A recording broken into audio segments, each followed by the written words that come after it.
आज मैं स्वर संधि के जो 5 भेद होते हैं, उन पांचों भेदों में एक एक करके मैं उसका पहचान बताऊंगा, जो कम समय में आप इसको जल्दीबाजी से पहचान कर इसका आंसर दे सकते हैं। यदि इस तरह का सवाल रहे तो आपको इसको जोड़ना है।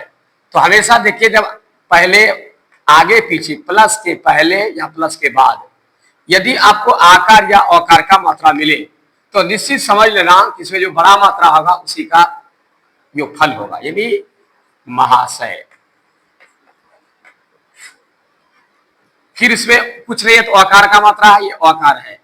ये दोनों सदस्य में से कोई सदस्य आपके प्लस के पहले आगे मिल जाए, जब तक दोनों, यानी अ इस पार में आ इस पार में हो या आ इस पार में अ इस पार में हो, यानी दोनों में से दोनों तरफ ये दोनों सदस्य ही मिले, चाहे ये दोनों एक ही सदस्य दोनों तरफ यही अ रहे या दोनों तरफ आ ही रहे, कोई दिक्कत नहीं, लेकिन दोनों सदस्य रहे तो उसमें बड़ा आकार ही लगेगा, यानी हो जाएगा सर्वांग।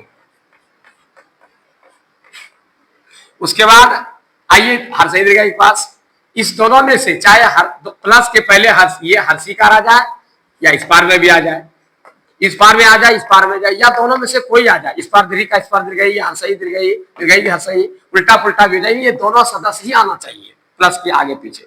तो इसका क्या होगा, ये बड़ा जो होता है इसी का योगफल, यानी यही इसका आंसर होगा, यानी इसी जोड़ में इसी का उपयोग आएगा, ये आपको नजर आएगा, तो हो जाएगा नदीस। उसी तरह से क्या होगा, रविंद्र होगा। उसी तरह से आप हर्षव दीर्घों देखिए, इसमें से दोनों अपना सदस्य, जिस तरह से तो अपना सदस्य है और इसका बड़ा भाई का इसमें योगदान रहा, उसी तरह ये हर्षव दीर्घों में भी दोनों अपना सदस्य है, इससे बड़े भाई का योगदान है दीर्घों का। जब दोनों प्लस के पहले या प्लस के बाद, चाहे तो हर्षव रहे, दीर्घो रहे, हर्षव दीर्घो रहे, दीर्घो हर्षव रहे, यदि अपना ही सदस्य दोनों में कहीं रहे तो दोनों पर अपना ही सदस्य होना चाहिए। तो इस स्थिति में क्या होगा, इसका सहयोग करने वाला कौन है, बड़ा भाई है, तो यहां होगा साधु उत्सव। उसी तरह का भुर्जा, और जिसको हम जोड़ते हैं वो खत्म हो जाता है, ये रहता नहीं है, ये सब समाप्त हो जाता है, ये सब मात्रा खत्म, ये सब मात्रा यहाँ ओ का मात्रा, ये खत्म, ये खत्म, ये खत्म, ये खत्म हो जाता है। उसी तरह री जो री डबल री होता है तो क्या होगा, पितृन, फारसी का ये डबल री नीचे लगा दिए, पितृन हो गया। मातृ जोड़ मातृन, मातृसी, माँ तोरी का भोजन सरसी का मातृसी।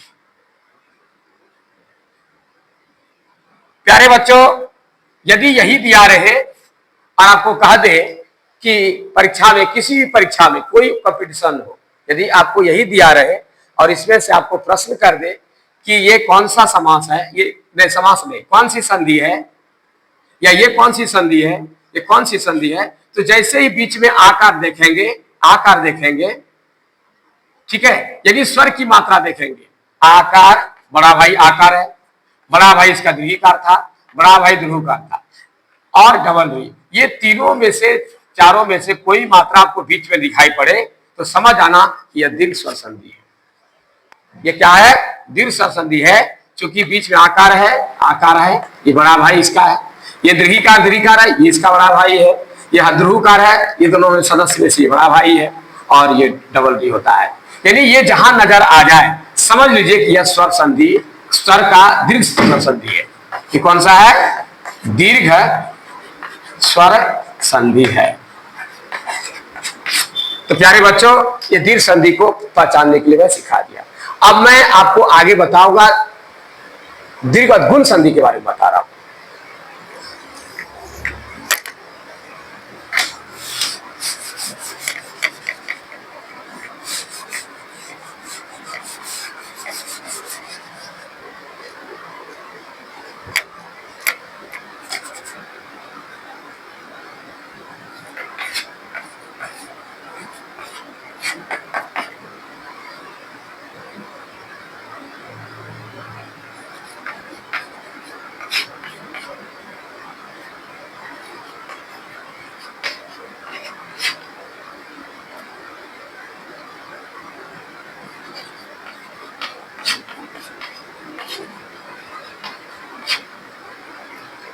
क्योंकि इसमें आएगा दीर्घ संधि में आएगा प्लस के पहले अ या आ, प्लस के पहले यानी प्लस के पहले या तो अ या तो आ रहेगा।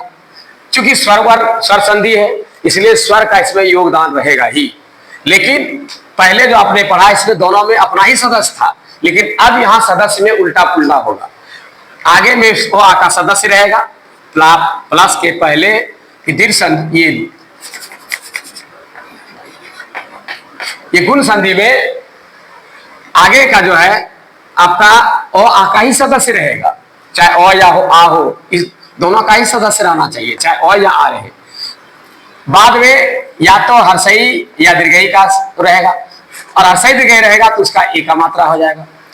और यदि हर्षौ दीर्घौ रहेगा तो ओकार का मात्रा हो जाएगा, और री रहेगा तो अर की मात्रा हो जाएगी, यानी रे जिसको कहते हैं। उच्चारण में अर आता है, लिखाता है रे, उच्चारण होगा पहले लिखाएगा बाद।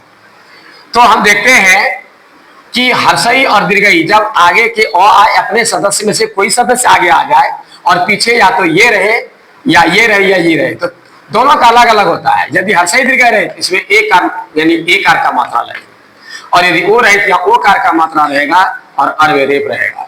तो अब देखिए हम एक एक करके बता रहे हैं कि सबसे पहले हर्षई दीर्घई का लिखा में, हर्षई दीर्घई में देखिए है परम जोड़ ईश्वर, परम जोड़ ईश्वर क्या होगा, परमेश्वर। जब हम एक आर की मात्रा बीच में देख लेंगे समझ जाएंगे कि आर के बाद या तो हर्षई आया है या दीर्घई आया है। अब हिजे पर लोग ध्यान देंगे। महाजोड़ ईश्वर, महाजोड़ ईश, इसमें एक ही शब्द हो जाता है इंद्र,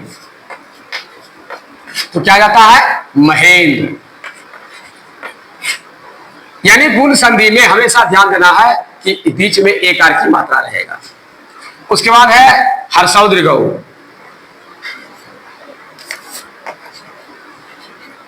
नवजोड़ उदय। अब देखिए ये प्लस के पहले ओ या आ का कोई सदस्य हो, बाद में हर्षौ दीर्घौ रहा तो उसकी ओ की मात्रा होता है जिसको हम ओकार लिखते हैं, तो यह गया नवोदय। उसके बाद है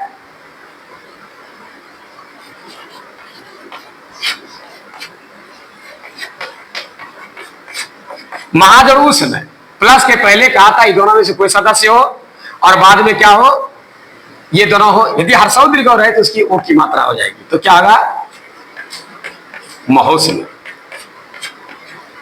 उसके बाद आपका क्या है री है, महाजोड़ ऋषि, महर्षि। अर्क महार, अर्क का उच्चारण यहां हुआ। उसके बाद आए सप्त जोड़ ऋषि, क्या होगा सप्त ऋषि, यहां अर्क की मात्रा होता है। इस तरह जहां अर्क की मात्रा हो यहां भी अर्क है, उच्चारण पहले बार बाद में लिखाया। और ओकार की मात्रा हो एकार, तो यदि एकार की मात्रा आ रही है तो समझना कि ओ के बाद या तो हर्षई या दीर्घई है। यदि ओ की मात्रा है तो समझ जाना ओ या आ के बाद हर्षौ या दीर्घौ की मात्रा है। यदि अ रहे तो समझ जाना ओ या आ के बाद री का मात्रा अलग रहा है। यदि आपसे पूछे इसमें किन वर्णों की संधि भी है तो आप आराम से इसको अलग करके बता सकते हैं। यदि ओ का रहे, अब दूसरा एक ट्रिक्स और बता रहा हूं कि हम कैसे जानेंगे कि एक कार यदि इस तरह का लिखा रहे तो इसको हम कैसे भूल जाएंगे। मान लिया जाए हम भूल गए, आपको परीक्षा में पूछ दिया जाए अ जोड़ हर्षई से कौन सा वर्ण नया वर्ण बनेगा, इस तरह भी पूछा जाता है अ जोड़ हर्षई से कौन सा नया वर्ण बनेगा, तो इस स्थिति में हम क्या होते हैं गड़बड़ा जाते हैं। इसके लिए आपको उच्चारण स्थान याद रखना होगा। उच्चारण स्थान क्या होता है, एक का उच्चारण स्थान होता है, एक का उच्चारण होता है कंठ और तालु। और यहां भी देखिए अ का उच्चारण कंठ से होता है, हर्षई का उच्चारण तालु से होता है। इस तरह से इससे क्या मात्रा क्या होगा ए हो जाएगा। उसी तरह ओ में क्या होता है, अ के बाद हर्षौ रहता है, उसका ओ जाता है हर्षौ या दीर्घौ, तो इसका उच्चारण कंठ होता है, इसका उच्चारण ओष्ठ होता है।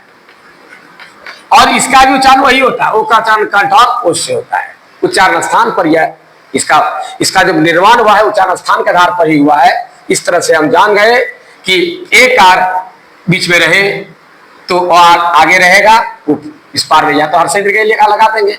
वो कार की मात्रा रहेगा तो इस पार में अ या आ रहेगा, उस पार हर्षई दीर्घई रहेगा। और अर की यदि उच्चारण रहेगा बीच में तो या तो अ आ के बाद री रहेगा, अ आ के बाद री ही रहेगा।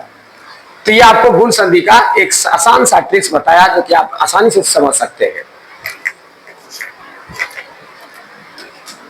इसके बाद में आपको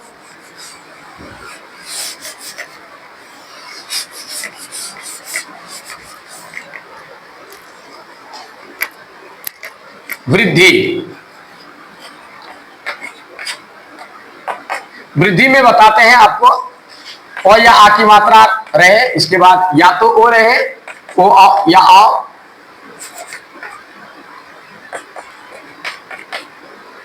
या पहले ए है, पहले ए या ए रहे और ओ या ओ रहे। तो ये अपना सदस्य है, ये भी अपना सदस्य है। तो इसके बाद जो भी रहेगा तो इस अपना सदस्य जो है, जो बड़ा भाई है, वही उसका घर में भी आप देखते हैं बड़े भाई ही किसी चीज का फैसला करते हैं। इसलिए इसका बड़ा भाई और इसका भी बड़ा भाई, इस दोनों में बड़े भाई ही इसका निर्माण करेंगे। इस तरह से क्या होगा, महाजोड़ औसत, महाजोड़ एक, उसके बाद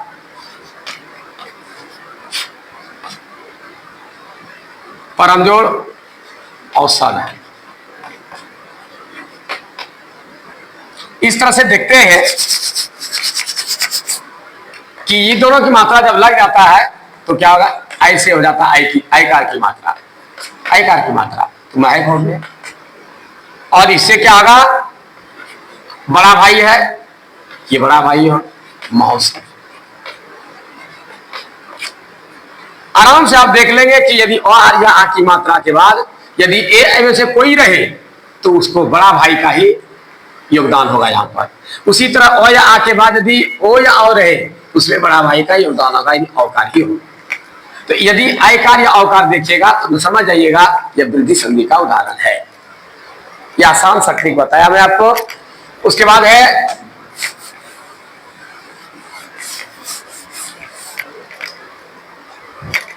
यन संधि बता रहा हूं। अब इसमें क्या आता है, प्लस के पहले हर्षई दीर्घई, ये दोनों अपना सदस्य जो है इसकी मात्रा रहती है। इसके बाद कोई भी स्वर रहेगा, इसको छोड़कर हर्षई दीर्घई को छोड़कर यदि इसके बाद यही मिले तो याद रखना कि अपने सदस्य जब अपने आप में अपना अपना सदस्य मिल रहा है तो दीर्घ संधि बता दिए थे कि अपना अपना सदस्य मिल करके बड़ा भाई उसका योगदान देता है, सहयोग करता है। लेकिन यहाँ अब वो चीज दोबारा नहीं होगा। यन संधि में हर्षई दीर्घई के बाद हर्षई कोई मात्रा रहे उसका क्या होगा, यो हलंत हो जाता है। और यदि हर्षौ दीर्घौ के बाद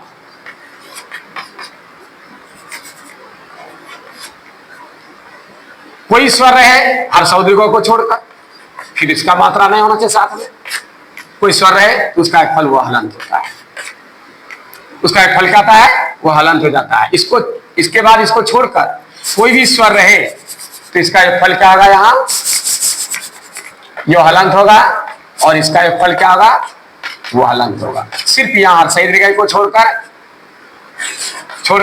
और यहाँ हर्षौ दीर्घौ को छोड़कर, इसको छोड़कर कोई सदस्य स्वर रहेगा तो अब हम पहचानेंगे कैसे, इसका पहचान है देखिए, प्रतिजोड़ एक,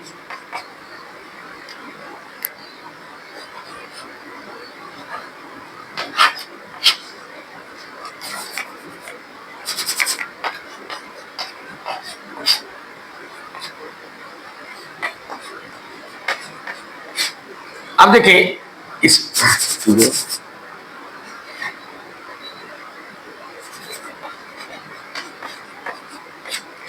देखिए इसमें क्या है कि हर्षई दीर्घई की मात्रा है पहले और ए है। अब क्या होगा, ये खत्म हो जाता है लेकिन ये मात्रा लग करके बन करके लग जाता है। तो ये देखिए पौरव संयुग आधा तो हुआ ये, और इसके बदले यो आया, ए से एकार अक्वा प्रत्येक, और ये क्या हुआ उसी तरह हुआ सत्य आदर, सत्य आदर होगा, सती और सत्यादर हुआ। अब हम इसमें पहचानेंगे कैसे, यो के पहले यदि आधा अक्षर रहे, ठीक है, और फिर मैं बता रहा हूं इसका साधु जोड़ इंद्र, उसके बाद वधु जोड़ आदर आदर। अब देखिए इस हर्षव मात्रा खत्म हो जाएगा, ये आधा हो जाएगा मात्रा खत्म होने पर, और ये इसके बदले वो आ रहा है, और ये हर्षई सहर्षी का, और ये बचा है इसको लिखेंगे, ये हो जाता है साध्विंद्र। उसी तरह ये खत्म हो जाएगा तो क्या होगा, वह ध्वा आधा हो जाता है, और यहां का वह का आगमन होगा, आ से आ का गौरव। अब इसको हम पहचानेंगे, यदि यो के पहले आधा अक्षर रहे तो समझ जाना कि इसको जब तोड़ेंगे तो या तो हर्षई होगा या तो दीर्घई आएगा प्लस के पहले, और इसमें जो मात्रा लगा है उसको लेकर के आप इसको लेकर अलग हो जाएंगे, इसकी मात्रा लेकर इसको अलग कर देंगे, यो को छोड़ देंगे क्योंकि इसी के चलते यो आया है।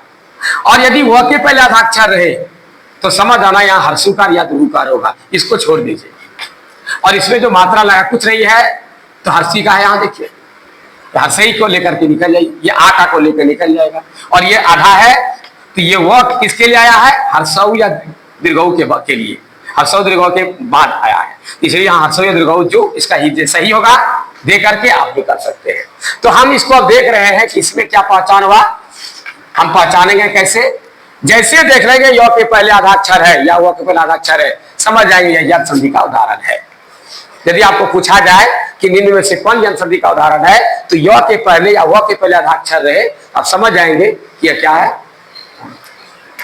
आपका यंत्र संधि है। और एक र का रह गया, यदि र के बाद र को छोड़कर यदि कोई दूसरा स्वर रहे तो उसका एक फल कहता है और रो हलंत होता है, यानी रो हलंत होता है। इसका क्या होगा, इसका उदाहरण मैं समझा रहा हूं, जैसे वह री के बाद हर्षय दीर्घ हो गया, हर्षव दीर्घ हो गया, री के बाद री को छोड़कर री को छोड़ करके री नहीं रहना चाहिए, री के बाद री को छोड़कर कोई दूसरा अक्षर है, इसका एक रो हलंत होता है।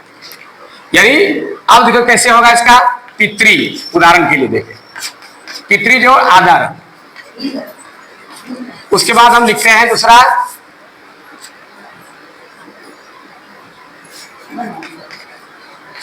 मातृजोड़ उदर। अब हम देखते हैं री के बाद क्या आता है, ये आधा अक्षर हो जाता है तो आधा हुआ, और ये आधार का नीचे वाला नीचे लगता है, ये और आ से आकार रह गया पित्रादर। उसके बाद उसी तरह होगा यहाँ आधा तो, और हर्षौ से क्या होगा, रो का या आधा अक्षर होगा, और हर्षु से मातृदर। इस तरह से जहां देखेंगे आप बीच में त्र का संयोग, और तो हम समझ जाएंगे युवा के पहले आधा अक्षर, और जैसे प्रत्येक अभी लिखा था मत्ते मत्यादर, जो भी है युवा के पहले या वह के पहले आधा अक्षर रहे, या वह के पहले आधा अक्षर रहे, या बीच में त्र रहे और त्र में मात्रा लगा हुआ हो, तो समझ आना यह संधि का उदाहरण है। आपको यह संधि बताया। अब एक संधि और बचा है, इसका नाम है अयाधि।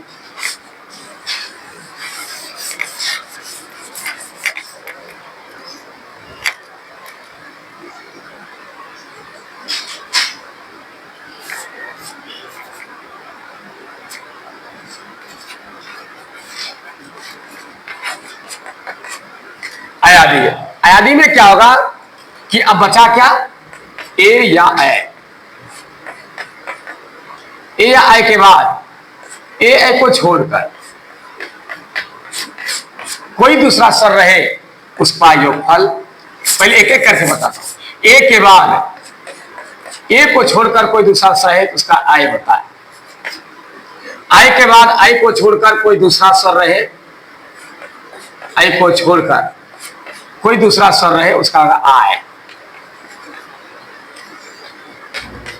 ओ के बाद ओ को छोड़कर कोई दूसरा स्वर रहे तो होगा आओ, और औ के बाद औ को छोड़कर कोई दूसरा स्वर इसका होगा आओ। बस आसान सा है, आय आय आओ आओ। एक से आय से आय, ओ से आओ, यही याद रखना। ए से आय से आय, ओ से आओ, औ से आओ। अब देखिए नयन,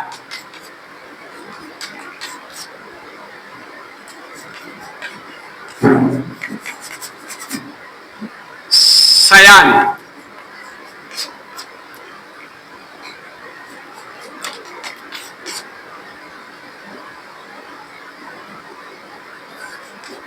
पायल,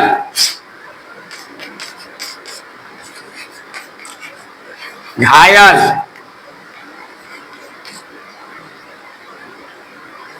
भवन, भावुक,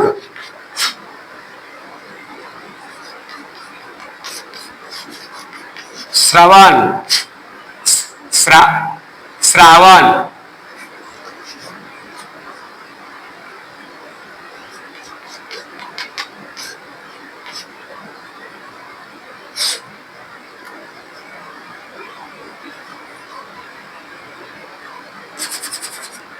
पवित्र। अब देखिए बीच में यहां आय का उच्चारण होता है, यहां भी आय होता है। जब आय है तो निश्चित इसको जब तोड़ने लगेंगे तो योग के पहले वाला जो वर्ण है उसमें एक का मात्रा लग जाएगा, और यो में जो मात्रा लगा हुआ है कुछ नहीं तो लगा है आन, ये अलग हो। उसी तरह यहां भी आय है तो एक की मात्रा लगेगा,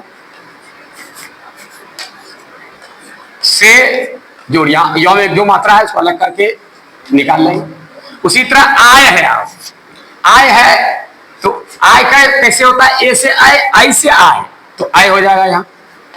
ये जो आय आ का यो छोड़ करके जो बचा है इस पर आय का हो जाएगा, और यो के साथ जो मात्रा है उसको लेकर अलग कर देंगे। कुछ नहीं है तो अ लगा हुआ है। उसी तरह आय है, आय में आय होगा तो क्या होगा, घय जुड़ आल, यहां से औ निकलेगा। उसी तरह भावन, आप देखिए अब वाला में आइए, अब का उच्चारण होता है, इसका मतलब ओ की मात्रा लगेगा तो हो जाएगा भो। जो वो को छोड़ करके जो बचा है इसमें ओ मात्रा लगेगा और यहाँ ओ लेकर जाएगा भवन। भावुक, उसी तरह आव को हटा लेंगे तो भ बचेगा। अब आव कौन सा, औ से आव होता है, ओ से आव, औ से आव तो भाव होगा, और हुआ में हर्षुकार है और भावुक। उसी तरह पवित्र है तो पव, आव का उच्चारण हो रहा है इसलिए इसको हटा करके प की जगह पर अब है वो लगेगा, और वह में मात्रा हर्षिकार है, ये हर्षिकार और त्र का जो है अलग अलग है। इस तरह से हम जहां भी आय आय आओ आओ, आय आय आओ आओ, आय आय आओ आओ, ये मात्रा जहां भी उच्चारण हो बीच में, यदि आय आय आय आय आओ आओ आओ आओ ये सब उच्चारण हो, यानी बीच में आय आय आय आय आय आय आओ आओ आओ आओ आओ आओ, कोई भी शब्द है यदि उसमें ये सब का दिखे उच्चारण बीच में यो नजर आए, उच्चारण में आए या आय आओ या आओ तो आराम से समझ जाएंगे आदि संधि का उदाहरण है। तो प्यारे बच्चों, मैं एक कम समय में ये संधि को पहचानने का एक आसान सा ट्रिक बताया। यदि आपको समझ में आए और यदि आप इसको अपने व्यवहार में ला सकते हैं तो किसी परीक्षा के लिए उपयोगी है। आप इस वीडियो को शुरू से अंतिम तक देखेंगे तो आपको पता चलेगा। इसलिए आपको इसका पूरा ब्यौरा शुरू से अच्छी तरह से और विशेष ढंग से एक एक करके नियम पूर्वक सीखना और अच्छी तरह से चाहते हैं या और इसको रिपीट करना चाहते हैं तो कमेंट बॉक्स में मेरा लिंक दिया हुआ है। आप मेरा वीडियो को अलग अलग करके अच्छी तरह से समझाया गया है, उसको भी देख करके आप सीख सकते हैं। तब तक के लिए धन्यवाद।